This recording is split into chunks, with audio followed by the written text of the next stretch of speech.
Hai, bayangkan kamu menangkan 51% suara rakyat, kamu dipilih secara demokratis, tapi komentar pertama yang muncul di media bukan tentang program apa yang akan kamu bawa, melainkan siapa suamimu. Selamat datang di video Gender and Politik. Video ini merupakan ruang bagi kita untuk berpikir kritis terkait dengan feminisme, kekuasaan, dan politik. Hari ini kita akan coba membedah terkait dengan fenomena Gubernur Sherly Juanda, bukan untuk memuji atau mengkritik, melainkan membedah terkait bagaimana gender dan politik itu bekerja di Indonesia. Video ini dibuat bukan tanpa alasan, melainkan untuk memahami konsep kekerasan simbolik dan stereotip gender dalam ranah politik. Selain itu, kita juga akan mencoba untuk menganalisis terkait dengan representasi pemimpin perempuan di media dan mengajak untuk berpikir kritis terkait dengan standar ganda yang memang masih dialami perempuan di negara demokrasi Indonesia. Seperti yang kita tahu bahwasanya Indonesia merupakan negara demokrasi terbesar ketiga di dunia, tapi ada satu angka yang perlu kita perhatikan bersama. Dari 38 provinsi yang ada di Indonesia, hanya ada 2 gubernur perempuan yang terpilih dalam pilkada tahun 2024. Artinya, hanya 5,2% perwakilan perempuan dalam ranah politik, sisanya diisi dengan laki-laki. Di Maluku Utara, Sherly Juanda hadir sebagai pengecualian yang sangat langka.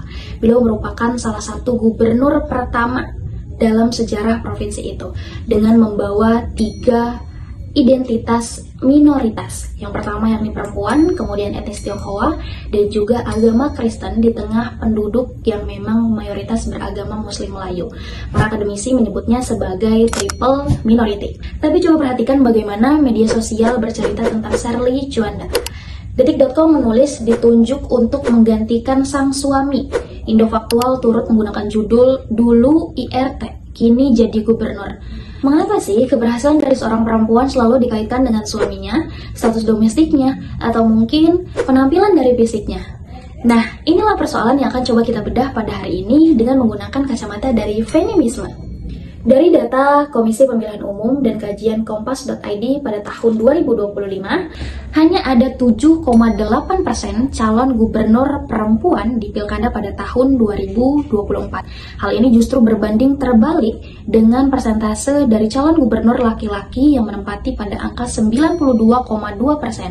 Dari total seluruh kepala daerah yang dilantik pada bulan Februari tahun 2025, perempuan hanya menempati angka di 43 dari 481 kepala daerah, setara dengan 8,9% saja. Di tingkat provinsi, justru angkanya jauh lebih kecil, hanya menempati di angka 5,41%. Ini jauh di bawah ambang critical mass 30% yang disyaratkan oleh teori representasi substantif.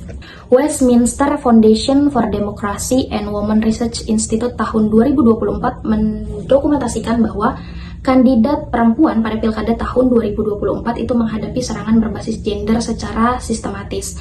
Pernyataan seksis dari rival, komentar viral yang menyerang moral dan tubuh, serta framing media yang konsisten meragukan kemampuan perempuan memimpin. Bahkan, pernyataan seperti perempuan tidak pantas memimpin, itu masih terlontar secara terbuka selama kampanye. Ini bukan insiden sporadis, melainkan pola struktural. Sementara, media sibuk menyoroti status janda dengan kekayaan 972 miliar milik Sherly. Apa yang terjadi di lapangan? BPS mencatat pertumbuhan ekonomi Maluku Utara naik dari 13,73% tahun 2024 menjadi 34,17% di tahun 2025. Salah satu tertinggi di Indonesia. Dalam 1 tahun, Maluku Utara meraih insentif fiskal 19 miliar dari Kemendagri atas pencapaian penanggulangan kemiskinan dan penurunan stunting. Tapi berapa banyak headline media yang menyoroti ini dibandingkan yang menyoroti penampilannya? Pembahasan selanjutnya yaitu memasuki bagian analisis. Analisis ini berangkat dari pemikiran Pierre Bourdieu dalam Masculine Domination 2001 yang memperkenalkan konsep kekerasan simbolik, yaitu sebuah bentuk dominasi yang tidak terlihat akan tetapi bekerja melalui simbol, bahasa, ataupun narasi yang kita anggap wajar. Apabila kita lihat dari kasusnya Bu Sherly Juanda, terlihat bahwasanya ketika media itu menulis awalnya hanya ibu rumah tangga, sebelum menyebutkan pencapaian dari Bu Sherly Juanda itu sendiri, potret tersebut bukan hanya sekedar pemilihan kata yang tidak tepat, akan tetapi juga bentuk dari kekerasan simbolik yang secara diam-diam menegaskan bahwasanya ruang politik bukanlah tempat untuk perempuan. Dan bila perempuan tersebut berhasil untuk masuk, itu karena suatu kebetulan dan perpanjangan tangan dari laki-laki. Analisis yang kedua berangkat dari pemikiran Robert Altman di tahun 1993 yang menjelaskan bahwa framing merupakan cara media untuk memilih aspek tertentu dari realitas dan membuatnya lebih menonjol. Nah, apabila kita lihat dari kasusnya Bu Sherly Juanda itu sendiri, ketika media terus-menerus menekankan penampilan, kekayaan, atau bahkan status domestiknya Bu Sherly Juanda, secara tidak langsung mereka sedang melakukan framing yang mengurangi kredibilitas politik Bu Sherly Juanda itu sendiri.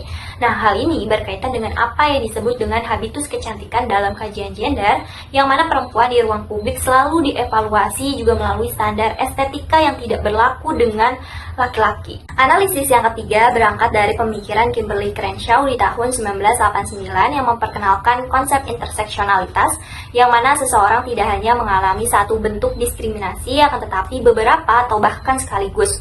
Terlihat bahwasannya Bu Sherly tidak hanya menghadapi hambatan karena ia adalah seorang perempuan, akan tetapi juga menghadapi hambatan lainnya seperti karena ia berasal dari etnis Tionghoa, karena ia beragama Kristen, atau bahkan karena ia dianggap orang luar dari dinasti politik yang dibangun oleh suaminya.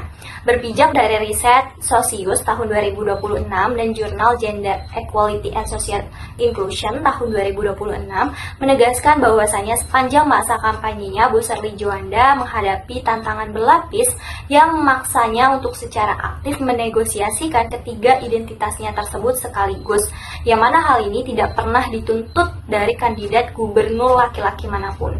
Berdasarkan hasil analisis tersebut, dapat disimpulkan bahwasanya yang pertama, keterwakilan perempuan dalam politik di Indonesia masih sangat rendah, yaitu hanya sekitar 5,2% gubernur perempuan dari 38 provinsi di Indonesia. Yang kedua, ketika perempuan berhasil untuk merebut kursi kekuasaan, media dan narasi publik masih bekerja untuk melegitimasi keberhasilan tersebut melalui identitas suaminya atau bahkan penampilannya, bukan dari rekam jejaknya. Yang ketiga, kasus Bu Sherly Juanda ini membuktikan bahwasanya hambatan perempuan dalam politik bukan hanya soal kemampuan, akan tetapi soal struktur kuasa yang belum berubah. Terdapat sejumlah rekomendasi yang bisa kita lakukan. Yang pertama, sebagai konsumen media, biasakanlah untuk bertanya apakah narasi ini berlaku adil untuk semua gender. Yang kedua, mendukung regulasi kuota 30% perempuan di pilkada bukan hanya di pemilu legislatif. Yang ketiga, lebih bijak dan lebih fokus pada substansi kebijakan bukan pada identitas domestik atau penampilan pemimpin perempuan.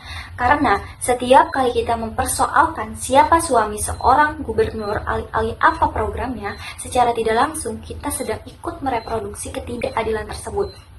Sekian pembahasan dari kami, kurang lebihnya kami mohon maaf. Wabillahi taufiq wal hidayah. Wassalamualaikum warahmatullahi wabarakatuh.